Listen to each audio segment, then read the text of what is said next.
Hello and welcome to Notm Premier League Matchday 33. Here we are again with Tom Rennie to analyze this new Premier League Matchday. Tom, are you enjoying this Premier League season actually? I am enjoying it. I think that the Liverpool title victory, when we get there in a few weeks, is going to be really, really interesting because, of course, second Premier League title, first for my fans. That's really good. I think the Champions League race is the best we've maybe ever had. I do think the rest of it has been a bit naff. I think everyone from Brentford down to Wolverhampton Wanderers should hang their heads in shame. But everyone up, I think, has had a pretty decent campaign. Especially, I guess, Man United and Tottenham, depending on their European campaign. But in the Premier League, really, really poor. Well, let's analyze everything with Tom Rennie. Guys, of course, leave your comments, press the like. Let's go on now with the show.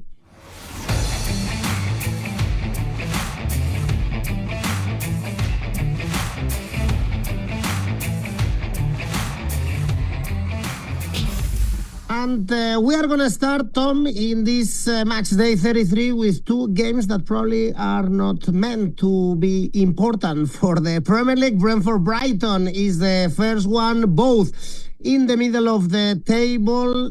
Perhaps Brighton fans wanted to be closer to the European spots. Perhaps they were very disappointed by the FA Cup quarterfinals at home. But overall, both are where they should be, in the middle of the table. Yeah, I think that's about right. I do think that Brentford, I feel disappointed for them because we don't consider them to be in the race for European qualification the same way we do for Brighton, despite the fact going into the weekend, they've got a broadly similar wins record. The issue is the amount of games that Brentford have been unable to salvage. They have not drawn enough games this season when they've played poorly.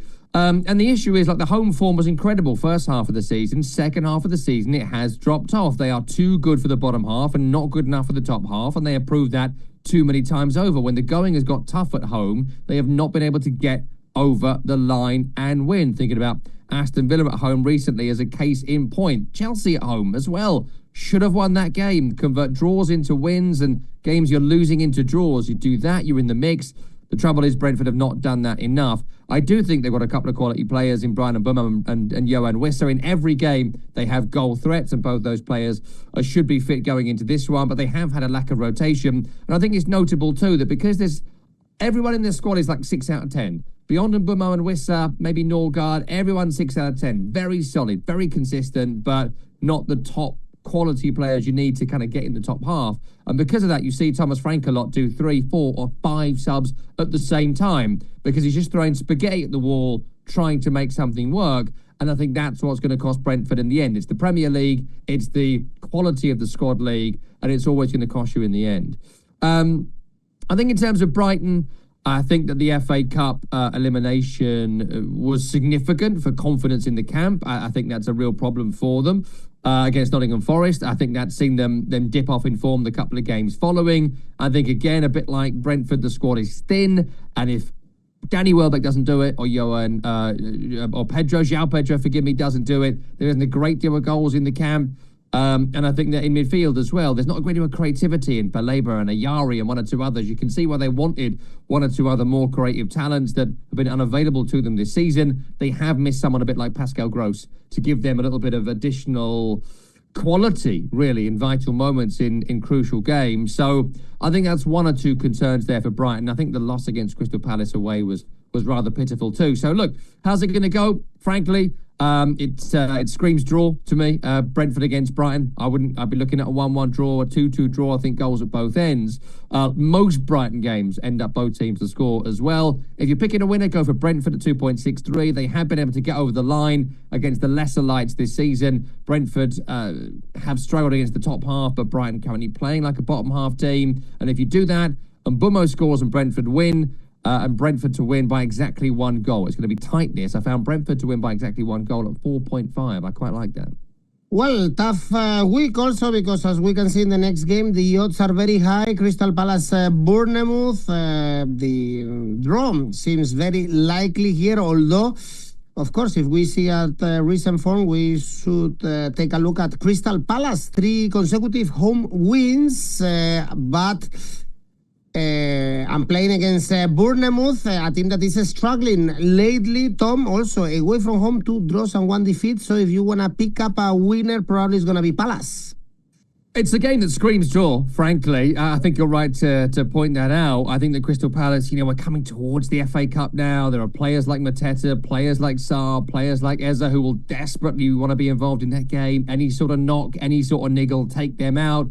The second string at Palace is not particularly strong, but the first team is good. And defensively too, 𝐬𝐭𝐸 and 𝗏𝐿𝐴, fantastic campaigns this season, been really, really very good. 𝐵𝑛𝑜z at wing back. He has a couple of sort of scary moments, but I think offensively has been really good to what Palace have brought moving forward. And if Adam Wharton can stay fit, if he could have stayed fit all season, Palace will be right up there, I think, in European qualification contention. The fact he got injured for so long, I think, cost them certainly a lot in those opening weeks of the season. But the record recently has been very, very good. Some impressive wins against Brighton, where they were down to 9 men, against Fulham in the FA Cup, notably, and even the way they salvaged the draw at Southampton. I know they're useless, but they're 1-0 down in the 90th minute and still got something from it. That's tremendous never say die attitude.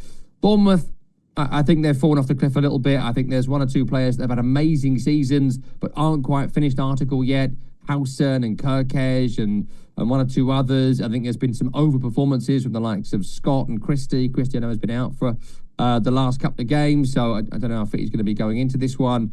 But they've overperformed. And Evan Nilsson, tremendous opening season in the Premier League. I think he's been so good. He's going to be one that lots of people, a bit like Solanke, are going to be sniffing around this summer, because if you can score the goals he has scored, everyone needs a 10 to 15 goal scorer. Bournemouth have got one. And if you're Tottenham or West Ham with a higher budget in the mid-table, you're thinking, why don't we have him? And you might be thinking it at Arsenal as well. If he was playing up front for Arsenal this season, would they have been title contenders? Maybe. Certainly better than playing 𝐿𝐴𝐴𝐻 up front. So loads to like about both these teams, but you can see deficiencies here. Absolutely screams draw. 3.4 for the draw. 0-0 or 1-1 together comes in at 4.5. If you pick a winner, go either way at 2-1.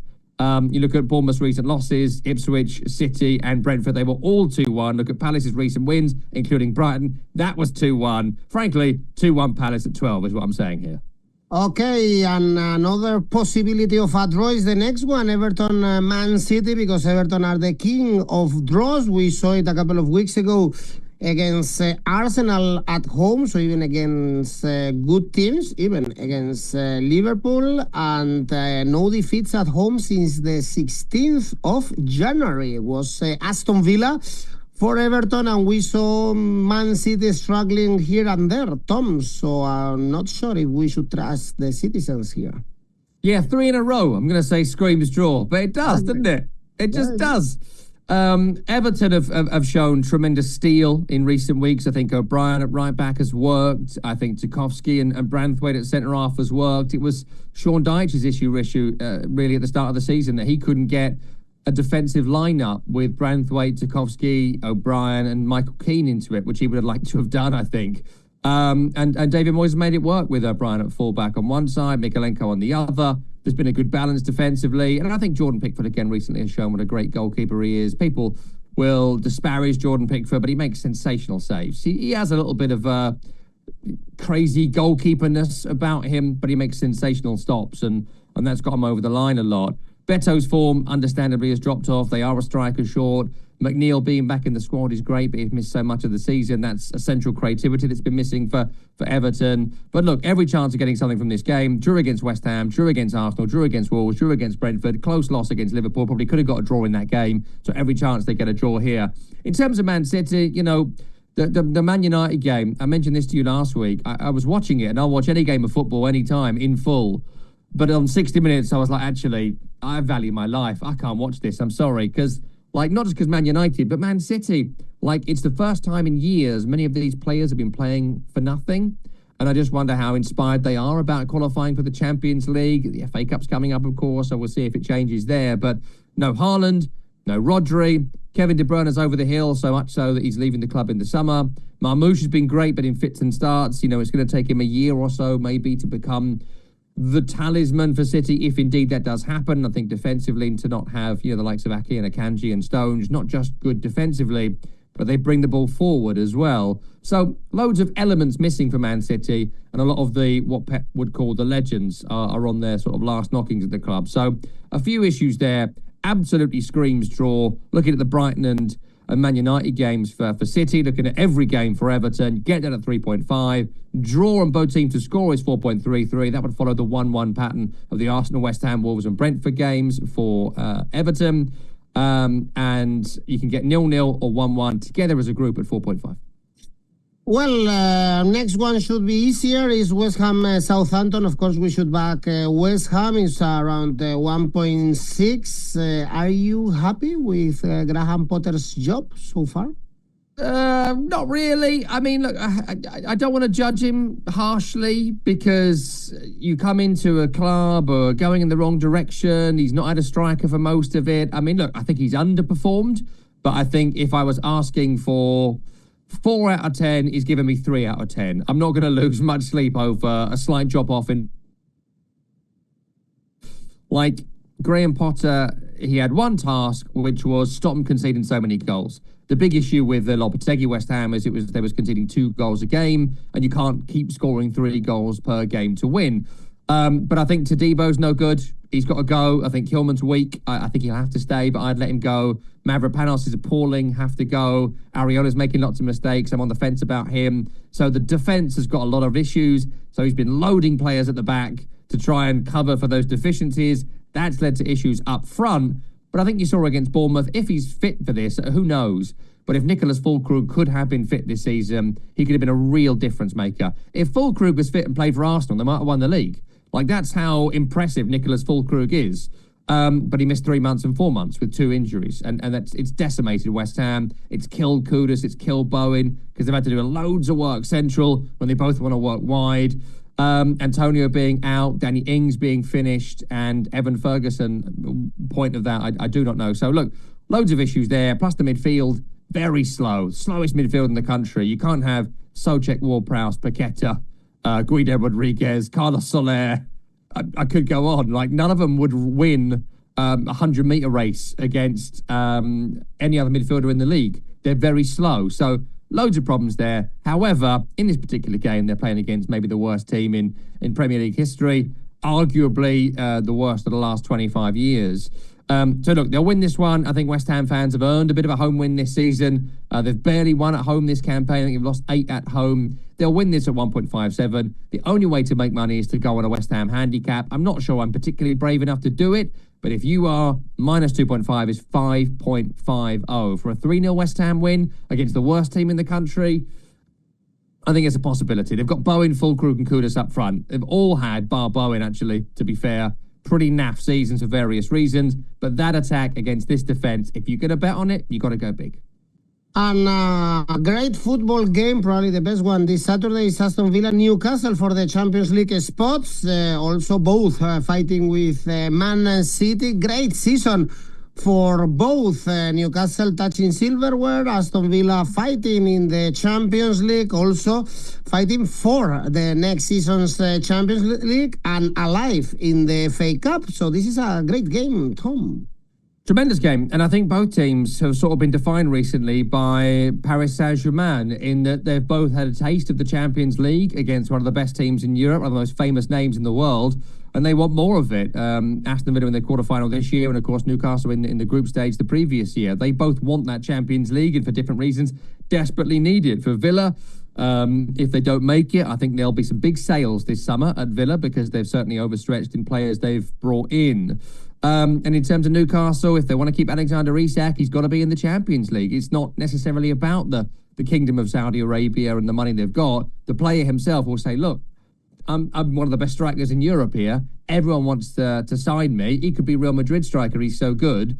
Is he going to want to be in the Conference League or the Europa League with Newcastle? I don't know. So I think there might be a potential push away from him if they're not in the Champions League. If they make it, I wouldn't go anywhere but Newcastle because they can start investing heavily with that sweet Saudi money. So it's a terrific game, this. I think you look at Villa and their home form. They haven't lost since against Arsenal in August at home in the league. Now, that's incredibly impressive. In recent games, they've had a wobble. I'm thinking about the West Ham game, the second half against Forest. They haven't looked amazing. But they've got great rotation, great depth. If they take Watkins out, they can bring Rashford in. If they take 𝐿𝐴𝐴𝐵𝐻 out, they can bring Ramsey in. They could all start together. And defensively, too, to have Pau Torres back has been such a positive for Villa, because without him, no disrespect, but 𝐿𝐴𝐴𝐵𝐻 and Mings and the combinations they have had are not as good. It's Torres that holds it together in that back line. So I think a really important player. Good to see him back. In terms of Newcastle, not having Sven Botman has been an issue, I think, for them in certain moments of the season. I like Dan Burn. We all love Dan Burn.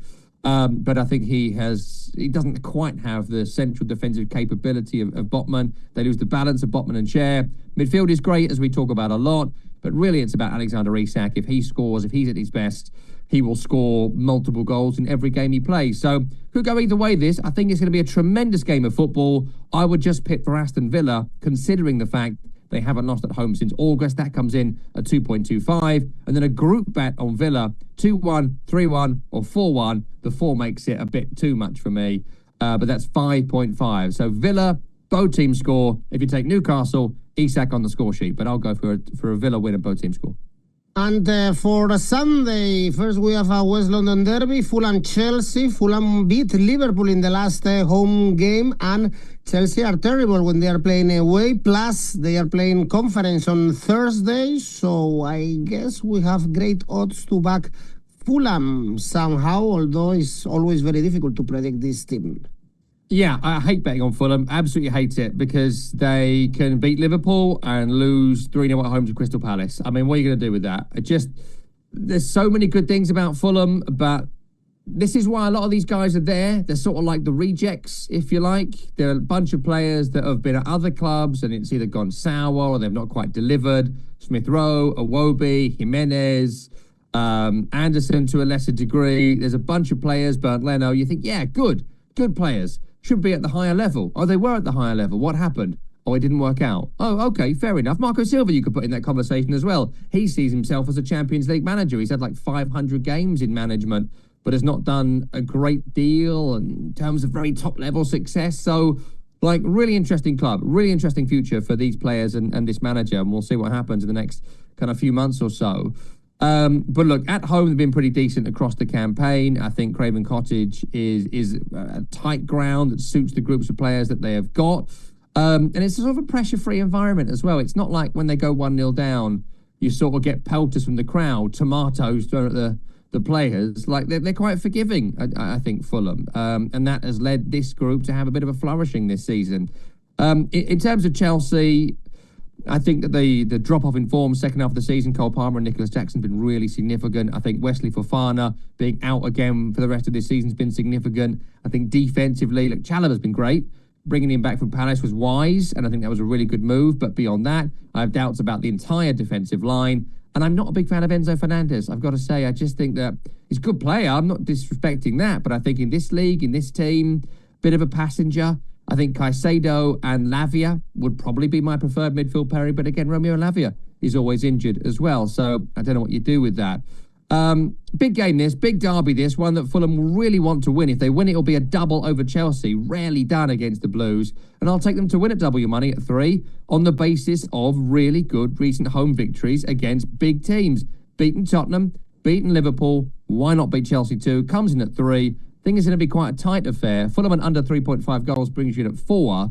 And I would just question Chelsea's away form this season as well. At home, fantastic. Away, I think it's 8 games without victory, something like that for Chelsea. Nowhere near good enough for Enzo Maresca. It might cost them in the end. I think it will cost them here.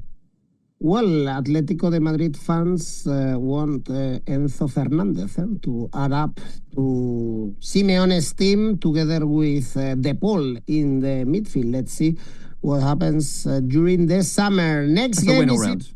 That's a win all round. Yep.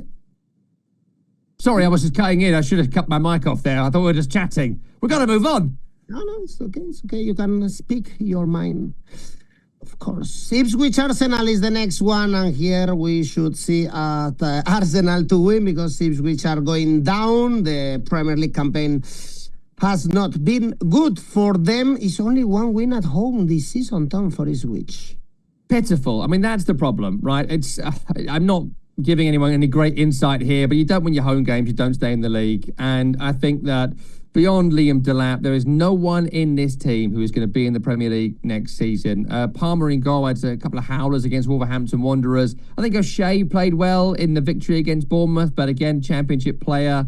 Morsley's a League One player. Ben Johnson sort of failed at West Ham for a long time, and he's now sort of attacking midfield. I think 𝐿𝐴 maybe could make it in the Premier League, but of course out for so long. Good moments against Bournemouth, but struggled against Wolves. Look, I think that I don't know whether the manager could have gone a little bit more, 6-4-0 and ground out some points. Could have done that. That might have got him up the table, might have got them more heavily beaten and sort of ruined his reputation. So I don't know what they could have done. What I do know is they have been weak all the way through. Weak, uncompetitive, and they will deservedly get relegated this season, Ipswich Town. In terms of Arsenal, what a blow for them. Go back in time last summer. Go back in your time machine, your DeLorean, and just say to Edu when he was still there, buy a striker. Don't buy 𝐿𝐴. No disrespect to 𝐿𝐴, he's a good player, but don't buy 𝐿𝐴, don't buy this position, don't buy that position. Striker. Get a striker. Go get a striker. Get that guy in. If they had Isak or Gyökeres or maybe even Evan Nielsen at Bournemouth, if they had a fit Nicholas Füllkrug, anybody, there's every chance they could have won the league this year because Liverpool are wobbling. They're not that far away, and a run down the home straight could have got them there. But you saw it against Everton a couple of weeks ago. Seen it loads of times this season. When the game is tight, you just need a Haaland off the bum cheek goal to get you through and move on. They don't have it. And Havertz wasn't it, and Jesus certainly wasn't it. They didn't have it, and it's cost them. Good news is, it's Ipswich away. They win this at a canter. Arsenal win 1.36, win to 0. Can't see Ipswich scoring. That comes in at 2.25. The one player they missed, of course, is Bukayo Saka, their only potential world-class player. Certainly one of the best players in the league in that position. Him and Salah, I think, are the elite pairing. He scores an Arsenal win. That near doubles your money. That's what you're looking at here. And another team playing in Europe this week on Thursday against Lyon, Man United, playing now at home in the Premier League against Wolves. Man United in the Premier League this season at home, Tom, 7 defeats and 3 draws. The numbers are not great. Overall, the campaign has been very poor for Man United domestically, and Wolves absolutely safe with Larsen shining. Perhaps now they are a dangerous team until the end of the season. Dangerous here, definitely for Manchester United. Look, I think the home form has been shocking this season. I think the reason for it is pretty evident. Firstly, the lack of goals at home. I think 21 going into this weekend. Really, really poor. Højlund's not done it. 𝗀𝗍𝗄's not done it. They don't have a top-class striker. Losing Ahmad has been a real blow because he looked like he got the Amorim way of playing. So losing him, you lose the pace and directness they had in those few weeks that he was there. Midfield is very slow, and there's no one really particularly dynamic in it. They can't really find a position for Bruno Fernandes. They just need to get him on the ball and hope he does something. And defensively, who stood out really for United this season? 𝗛 Ligt has looked good at some moments, a bit dodgy at others. Sandro Martinez injured. Onana, the goalkeeper, makes mistakes. It's a huge squad overhaul required. And if they don't win the Europa League, that means that they're not going to be in the Champions League, and that means that they're even less attractive than they've ever been. And they're trying to sell players that nobody wants. So, fascinating summer coming up for Man United. Huge job for everyone involved in the middle management legion they have there. And this game's going to be tough as well because teams that have got some dynamism about them have been able to strike a blow at United this season. I mean, go back to Southampton around Christmas time. They won that game, but Southampton, who were crap, could have won that 4 or 5-0 on their first half performance. And I think in Strand Larsen, scoring goals, really terrific run of form he's been on. In Jean-Marie Bellegarde, they have the pace and directness, which really gets at Manchester United. Ryan Ait-Nouriad's on the other side as well in a slightly different position. I think the midfield is reasonably slow, but it's quite powerful in terms of numbers for Wolverhampton Wanderers. And of course, 𝐿𝐴 is leaving in the summer, which he's made very clear to everyone. He'd love to have a big moment at Old Trafford to see his stock raise even higher. So look, could go either way this one. I just wonder, I'm being drawn in by the fact that Wolves are now safe. And now everyone's on the phone to their agent, get me out of here. Every single one of them. Nobody wants to stay at Wolves next year. Maybe the manager as well. So take the Man U win at 170. Feel free to go for Wolves. The odds are pretty decent, but I'll take Manchester United. And the reason for it is Bruno Fernandes exists. Fernandes to score or assist in this game, and United win. That doubles your money, but all results are possible here. It's going to be a very, very close game. And the last game on Sunday is Leicester City, Liverpool. Of course, Liverpool to win. Our eyes must go there. It's only 1.3, even if they are not in their best form. Even if they lost the first away game of the season in 𝐿𝐵𝗵𝐻𝐿𝐴, they were the best away team also in the country with 10 wins, 5 draws, and now the defeat against Fulham. But what to say about Leicester, Tom? You've said everything now this season. You have heard this so many times, I can't do it again, but they're awful. They're going down. They've got 11 home goals this season. Ruud van Nistelrooy was a terrible appointment. Not a single quality of Premier League player in the squad. And the home fans have been treated as a real shock this season. I think that 3-0 loss against a pretty poor Man United, the 4-0 loss against Brentford. Recent home defeats have been shocking. They seem to crumble at home in a way they haven't necessarily done so much away from home, but at home they've been absolutely appalling. And look, Liverpool have stumbled, no doubt about it, since the Champions League elimination. They were very poor in the Carabao Cup final. They were very poor against Fulham for spells of that defeat. Only, of course, at that point, their second defeat in the Premier League this season. So in the macro, it's been fantastic. The micro, they're on a wobble, losing 3 of 4, which was the story after the Fulham loss. But look, they go here and win. Even with their second team, they would win. You've got to look at the handicap market. I'm looking at the 4-0 loss at home against Brentford, 3-0 loss against Man United. They follow that at least 3-0 here. Liverpool win 1.25. Take a group at 1-0, 2-0 or 3-0 at double your money. That's the first double your money threshold. Minus 2.5 is 3.25. Not bad considering how bad Leicester have been at home. Go for a big handicap here. I think Liverpool are due a spanking of someone. I think it'll be this. I wouldn't be surprised to see it finish 5-0. And great game for Monday evening, Tottenham and Nottingham Forest, Monday Easter. This one, and we have Forest as the underdog. I'm surprised to see these great odds for Forest, and if we've learned something this season is that we should back them every time they are the underdog, and we've done it so many times, and you've made me some money, Tom. And I think we'll make some money here as well. I can't believe they're underdog in this game. And I'll absolutely take Forest to win here. I mean, look, let's briefly start on Tottenham Hotspur. I think that Romero and Van de Ven clearly need weeks to get up to speed. And they've had some bad performances recently, looking at the Chelsea away game. The midfield balance is off. I think Postecoglou has sort of lost it in terms of what he thinks his best midfield is. Maddison or Sarr or Bissouma or Bentancur. There's a sort of lack of dynamism, and yet they're not playing the dynamic players in Bissouma and Sarr, whether it's personal or whatever. I don't know what it is right now. He's obviously fallen out with the fans as well, who've lost confidence in his judgment completely. That's significant, I think, going into a game like this. And offensively, too, like Solanke has been good, not great. They, of course, had Harry Kane before that, who was world-class. Richarlison has been injured all season, offered nothing even from the bench when he has been fit to play. Matthias Tel was a pointless signing in January, just sort of signing for the sake of it, really, but no position for him. And Son, fallen off a cliff. I mean, when it's over, it's over. I wonder whether you do another season of Son or whether you try and find a way to sort of move him on and rebuild the attack completely, because he's certainly not been as effective as he once was. In terms of Forest, Chris Wood's absence has been keenly felt. I think it will be again here. Hopefully for them, Taiwo Awoniyi has been fit.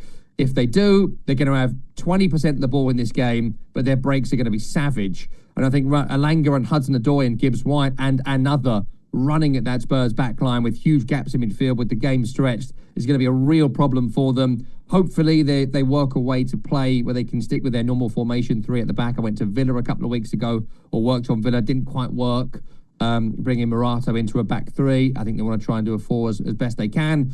And in terms of tenacity, good luck trying to take on a midfield of Anderson and Ryan Yates if you're not quite up for it and you're kind of flouncing around like James Maddison. So I think it's going to be a close game, but I think it'll just shade for Forest. Can't believe that they are the underdogs, so take them. And also I like this as well. Look, Tottenham this season at home have lost 7 games.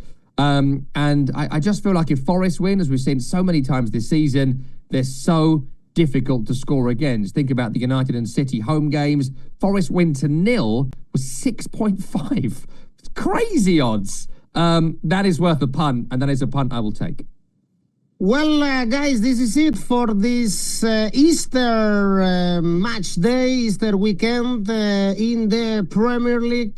Guys, remember, of course, that you can post your own tips in Oddspedia and win some cash prizes, and also that we have available rivals for you where you can create your own tipster competition. Tom, let's go with your safe bet. Safe bet is Liverpool to beat Leicester City. Comes in at 1.25 at last check. Liverpool are going to win the league. Leicester are diabolical, and so they're going to win this and win this big, but just take the win. Pretty safe, pretty safe. And the ACCA? Double this week, and it's really, really interesting, actually. West Ham, I think, have been in none of my bets all season, but at home against Southampton, surely they're going to win. You double that with Forest to win at Tottenham, who are surprisingly underdogs to win that game. 4.4. I think that'll rise as well, getting towards the weekend. Really interesting double that I'll take. Bye-bye, Tom. Thank you. Bye-bye, Adi.